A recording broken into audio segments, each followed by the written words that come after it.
नमस्कार दोस्तों, मैं सुनील कुमार आपका स्वागत करता हूं आपके अपने चैनल क्या ऐसा होता है।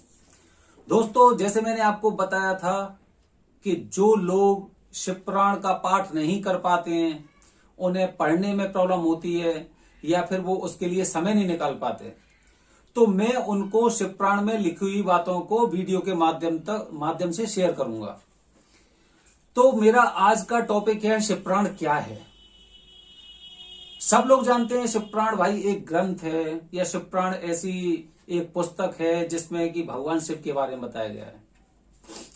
शिवपुराण क्या है इसके बारे में बताऊंगा मैं आपको, लेकिन सबसे पहले इसकी शुरुआत करते हैं हम कि जब सौनक जी ने भगवान सूत जी से, जो ऋषि से जब प्रश्न किया, सौनक जी ने जब सूत जी से कहा कि हे मुनि, इस कलयुग में जब कलयुग आएगा तो कलयुग में लोग अपने अपने धर्मों से विमुख हो जाएंगे। अधिकतर कार्य ऐसे होंगे जो वेद के अनुसार नहीं होंगे। ब्राह्मणों का सम्मान नहीं होगा। शूद्र अपने आप को सर्वोपरि बताने की कोशिश करेंगे।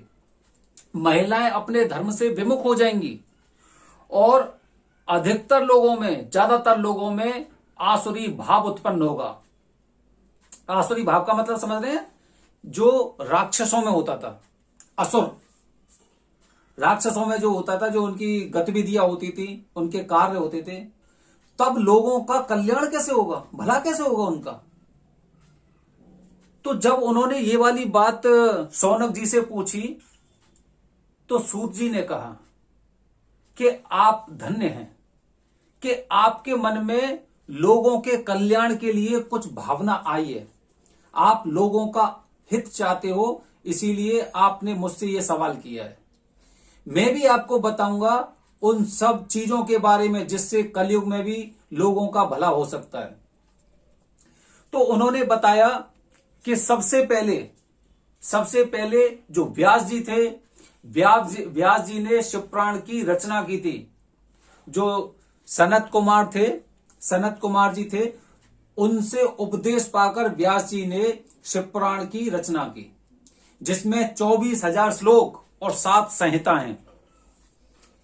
धीरे धीरे हम जब वीडियो में चलेंगे तो मैं उनका जो 24,000 श्लोक है उनका भी मैं आपको सार बताऊंगा। जो संहिता है, संहिता के अनुसार ही हम आगे बढ़ते जाएंगे अगर आप हमारा वीडियो कंटिन्यू देखोगे तो दोस्तों, शिवपुराण क्या है? ये शिवपुराण एक पूर्ण रूप से शिव स्वरूप है।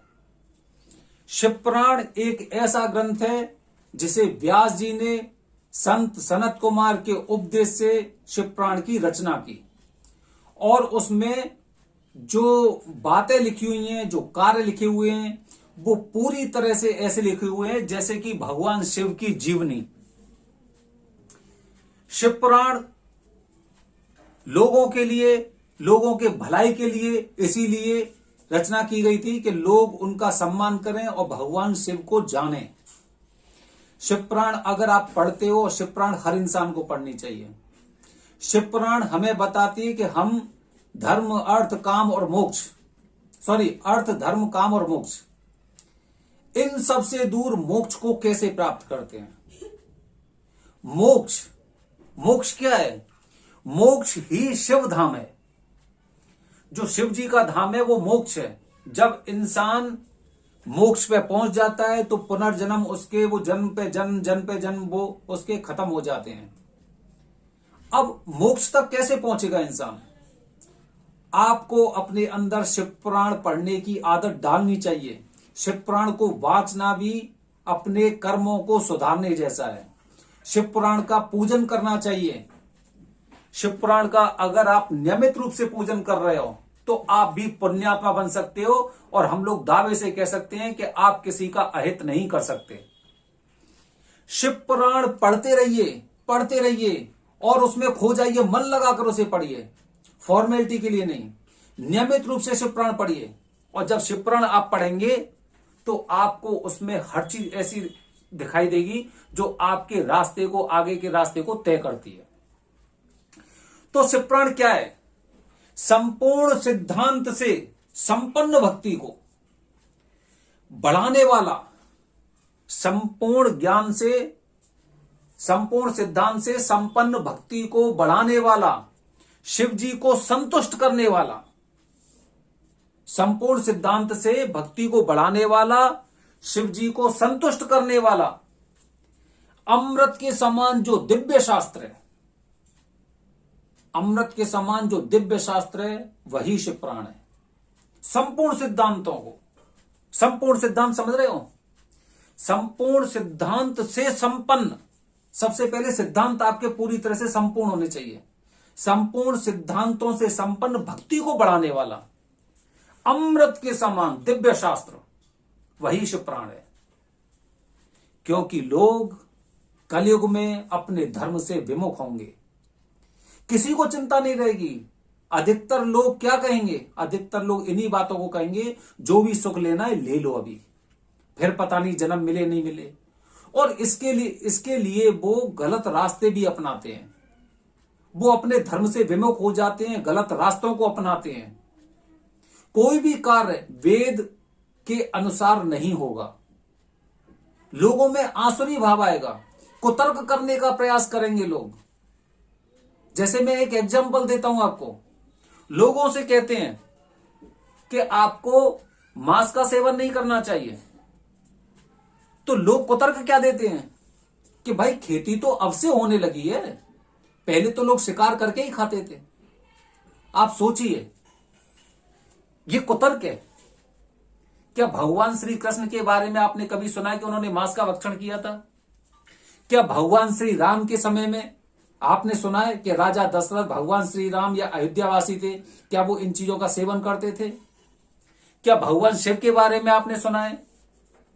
लेकिन कुतर्क है, क्योंकि लोग अपने आप को सही साबित करने के लिए कुतर्कों का उदाहरण देंगे।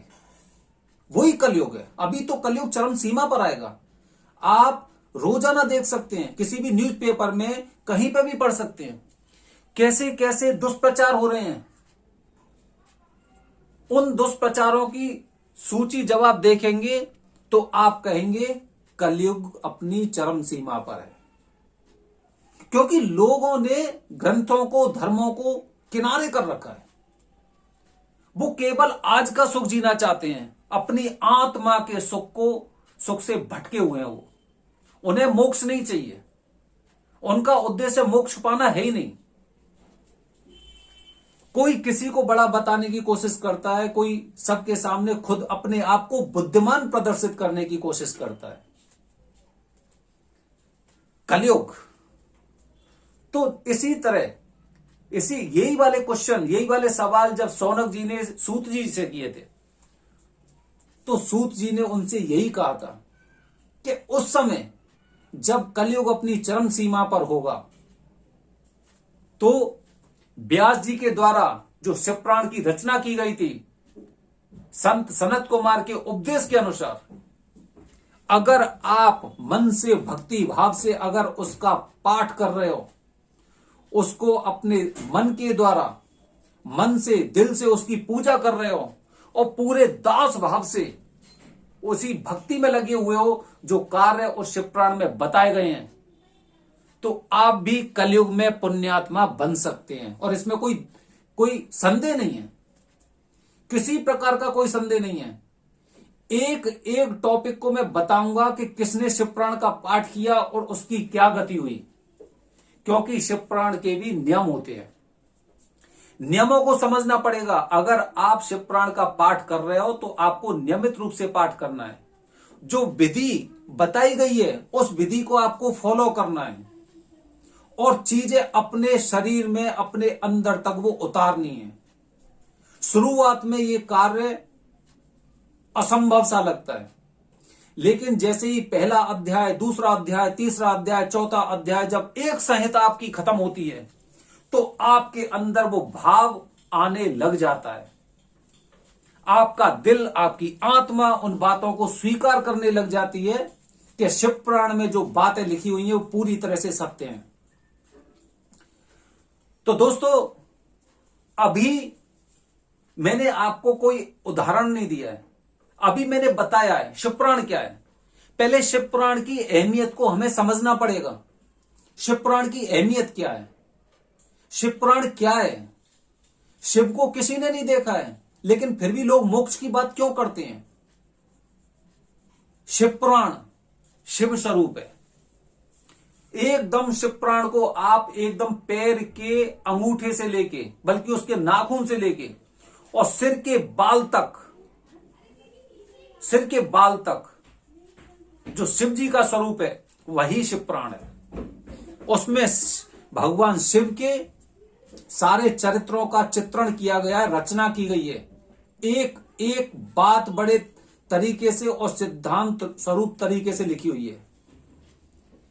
जब छोटी छोटी बातें वहां पर जब लिखी गई हैं, उन चीजों को हम पढ़ते हैं, तब हमें आभास होता है कि हमारी भलाई के लिए इन चित्रों को कितना अच्छी तरह से चित्रण किया गया है।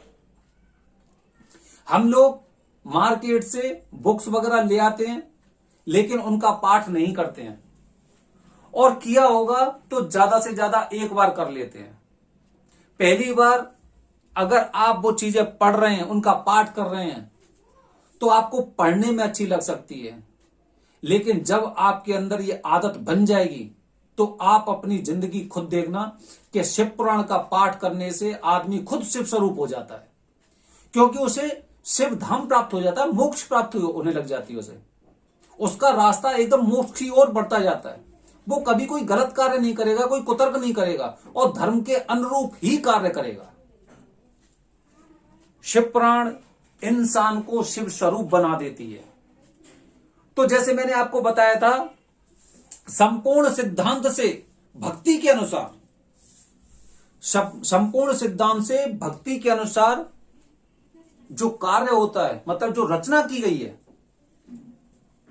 और उन कार्यों से शिव जी को संतुष्ट करने वाला जो शास्त्र है, उन कार्यों से जो भी भक्ति, जो सिद्धांत बताए गए हैं, भक्ति को, भगवान शिव की भक्ति को बढ़ाने का जो मार्ग बताया गया है, या फिर जो रचना की गई है, या फिर जो अमृतमयी जो शास्त्र है, वही शिव पुराण है। तो शिव पुराण क्या है? शिव पुराण आप भगवान शिव का स्वरूप भी समझ सकते हैं, और कलयुग में लोगों को मोक्ष तक ले जाने वाली एक नाव भी बोल सकते हैं, एक ग्रंथ भी बोल सकते हैं। तो दोस्तों, मैंने शिव पुराण के बारे में आपको ये जानकारी दी है। अगला वीडियो मैं लेके आऊंगा शिव पुराण के अगले अध्याय के साथ। जब तक अगर आपको हमारी वीडियो अच्छी लगती है तो इसे लाइक और सब्सक्राइब करें। हमारी वीडियो को ज्यादा से ज्यादा लोग देखें। हमें धर्म की ओर जाना है, हमें मोक्ष की ओर जाना है। मेरी कुछ बातें हो सकती हैं कि आपको अच्छी नहीं लगेंगी, या फिर मैं सही तरीके से उन्हें आप तक शेयर नहीं कर पाया हूं, लेकिन आप उस भाव को समझने की कोशिश करें। आप इंटरनेट से भी शिव पुराण डाउनलोड कर सकते हो, उसे पढ़ सकते हो। मेरे अधिकतर शब्द उसी संदर्भ में है। धन्यवाद दोस्तों। जय हिंद, जय भारत, हर हर महादेव।